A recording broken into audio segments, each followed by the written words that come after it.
Oh, itu menjadi catatan untuk teman-teman khususnya di konten Content kreator. creator. Jadi itu memang paling penting seperti itu. Proses editing memang harus benar-benar ini. Jadi memang apalagi kan sekarang itu kan sensitif namanya undang-undang ITE. Iya. Itu paling paling rawan sebenarnya, banyak yang dihadapi oleh teman-teman selebgram gitu, undang-undang itu.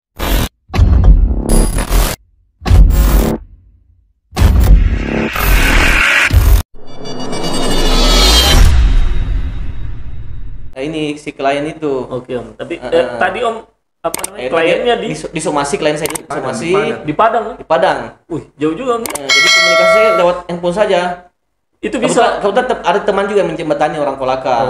Jadi Tapi itu bisa Om. Umpama bisa. Jadi dia disomasi. Nah, maksudnya Kasusnya di Padang. Kantor advokatnya di Kolaka, Iya. tetapi Jadi kliennya di sana. Ya itu perlu juga mungkin diketahui itu teman-teman, bahwa yang membedakan memang profesi hukum yang membedakan itu memang pengacara. Jadi kalau pengacara itu ruang lingkupnya seluruh Indonesia, bahkan sampai luar negeri kan, tidak terbatas pada wilayah tertentu. Berbeda dengan teman-teman kayak misalnya notaris kan, Ya, di notaris. khusus wilayah Kolaka saja, nggak bisa keluar. Kalau untuk pengacara dia Boleh skalanya kemanapun bahkan boleh. sampai internasional bisa. Itu pun kalau ada juga yang mempercayai ya bisa Penting menggunakan memenuhi syarat untuk jadi pengacara. kembali lagi seperti itu, bahwa dia disomasi, dia minta untuk bagaimana menghadapi itu, karena somasi kan itu merupakan teguran. Oke. Jadi istilahnya bagaimana teguran itu, saya bilang ini harus dijawab. Karena untuk menunjukkan etika baik kita, Ya. apalagi dia seorang selebgram, dia harus menjawab. Jadi saya bikinkan narasi itu menjawab somasinya. Akhirnya saya jawab di situ. Kan di somasi itu dia apabila dia tidak melakukan permohonan maaf atau klarifikasi kepada followersnya, maka dia akan melakukan tempuh jalur hukum. Maka saya tempuhlah jalur-jalur mediasi dengan mengumumkan alasan-alasan hukum bahwa ini tidak masuk dalam undang-undang ITE. Akhirnya saya jalan komunikasi dengan ini lawannya, akhirnya terjadi mediasi lah, damai di situ. Oh, ini damai. Tidak jadi melapor. Begitu sih paling Oh, itu menjadi catatan untuk teman-teman khususnya di konten kreator. content creator. Jadi itu memang paling penting seperti itu. Proses editing memang harus benar-benar ini. Memang apalagi kan sekarang itu kan sensitif namanya undang-undang ITE. Iya. Itu paling rawan sebenarnya, banyak yang dihadapi oleh teman-teman selebgram gitu, undang-undang ITE ini. Karena ancaman hukumannya juga berat juga itu kan dah. ITE. Iya. Pencemaran nama baik. Pencemaran nama baik itu bisa sampai ya 5 tahun. Makanya perlu hati-hati Ya. seperti itu. Kalau di bidang perdagangan, Ya perdagangan juga. kasus-kasus apa yang sering Om? Ya perdagangan kan biasa apa namanya? Kalau usaha kan biasa ada namanya kerugian, ataukah ada perjanjian di situ yang one prestasi kah atau apa. Makanya saya bilang ketika kita ingin menjalin kerjasama, baik itu mitra usaha kita ataukah dengan siapa, perlu dituangkan dalam perjanjian. Mana tahu nanti ke depannya ada hal-hal yang tidak diinginkan, atau ada salah satu pihak yang Dirugikan. melakukan prestasi dirugikan. Kita berpatokan pada perjanjian. Nah, perjanjiannya itu harus Detail di situ tertulis. maksudnya harus disahkan apa gitu Kalau untuk perjanjian kan penting cukup bertanda kedua belah pihak di atas materai, itu sudah sah. Ya, tanpa harus ada advokat atau notaris yang tanda tangan. ada perlu. Cukup pihak kedua untuk lebih menguatkan, bagus ada saksi. Satu saksi bukan saksi namanya. Iya. Jadi harus minimal 2. Saksinya bertanda tangan. Jadi itu istilahnya sudah bisa dijadikan sebagai produk undang-undang. Perjanjian itu kan produk undang-undang juga sebenarnya. Makanya dalam perjanjian itu memang harus secara detail dituangkan di situ ruang lingkup perjanjiannya apa. Mesti siapa pihak siapa, harus jelas juga pihaknya. Pihaknya misalnya harus sesuai dengan identitasnya. Gitu. Jangan juga bilang kita tidak tahu identitasnya, lalu dia tulis sembarangan di situ, tidak bisa juga. Karena harus sesuai dengan identitasnya begitu.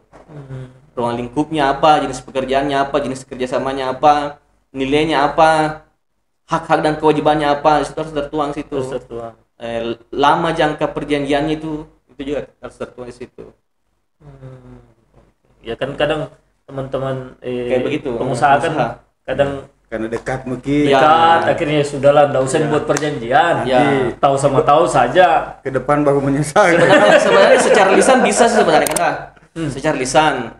Hanya kan untuk pembuktiannya itu yang sulit. Iya. Oh, tapi kalau bisa dibuktikan, Dibuktikan yang tertulis. enggak maksudnya tanpa tertulis ini rekaman lisan ini. handphone. Rekaman video. handphone sekarang undang-undang apa? Belum diakomodir untuk itu. Tapi sementara ini belum bisa dijadikan sebagai ini. Pembuktian. Butuh ahli lagi untuk membuktikan itu dan butuh ahli. Asli apa tidak? Jadi untuk agak panjang untuk ahli apakah memang betul ini rekaman suara dari ini kan biasa. Ya. Misalnya hakim ini dia ragu ya, jangan sampai ini bukan rekamannya toh.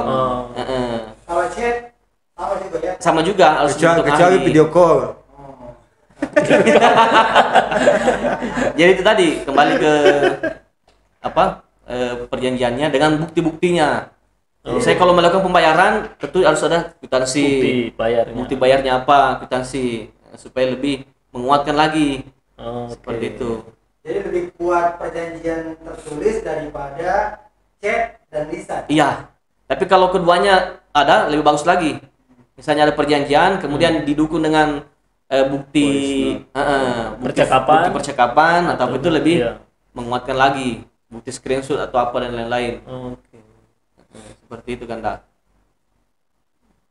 Oh, jadi biar kita berdua saja dalam kesepakatan itu sudah kuat. Sudah kuat. Dua pihak saja. Enggak ada saksi. Nggak saksi sudah bisa sudah kuat. Tapi kalau untuk Fungsi lebih materai di situ apa di situ? sebenarnya untuk materai kan sebenarnya untuk bahwa ini apa ada kan kalau nilainya itu kan ada. Misalnya kalau perjanjian kan nilai.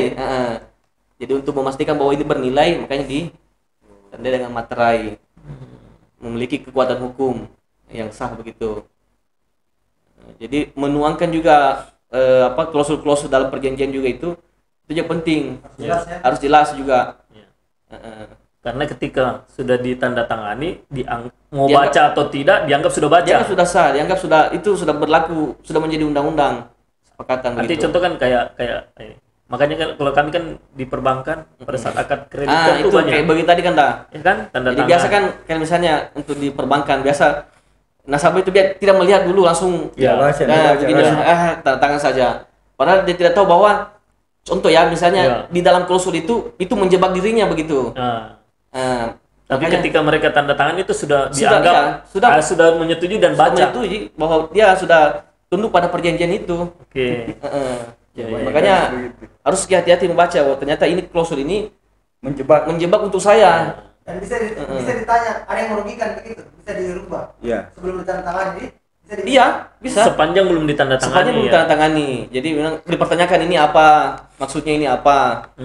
Kalau dia minta bilang ini hilangkan saja klausul ini, bisa dihilangkan Iya. seperti itu. Kalau disetujui kedua belah Kalau pihak. disetujui kedua belah pihak, itu yang jadi masalah kalau sudah ditandatangani. Karena ada tunjuk orang karena kepepet mi dia tidak baca baik-baik. Iya, Langsung biasa sikat begitu. saja. Nah, yang penting ada uang. Ada wajah. Ya. Emang harus kita detail untuk membaca ini ternyata bentuk kerjasamanya seperti ini. Tapi kalau yang perjanjian tapi bisa dibatalkan itu kayak perjanjian apa, Om? Maksudnya? Maksudnya Bisa ditandatangani. bermateri tanda tangan tetapi perjanjiannya mungkin tidak sesuai dengan asas atau apa kan. Ini bisa dibatalkan. Itu perjanjian itu biasa itu ketika ada apa Isinya atau apa.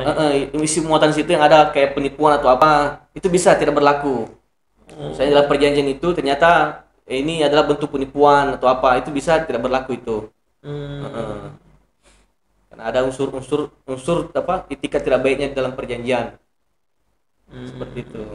Walaupun sudah dibaca. Walaupun sudah dibaca, tapi kan ada di situ apa unsur yang apa tidak baik, anggaplah penipuan atau penggelapan bisa di seperti itu. Nah, itu mungkin buat masukan teman-teman di bidang Iya, ini ya. Dan itu bisa- wirausaha, Pedagang. dagang, konten kreator juga. itu juga seperti itu.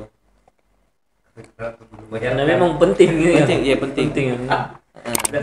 Nah, sarannya Om untuk konten kreator ataupun pedagang ketika mau melakukan perjanjian apa saja yang poin penting yang harus diperhatikan. Ya, itu intinya itu mengetahui dulu mengenal lebih jauh dulu karakter orang. karakter yang kita mau ajak kerjasama ini. Oke.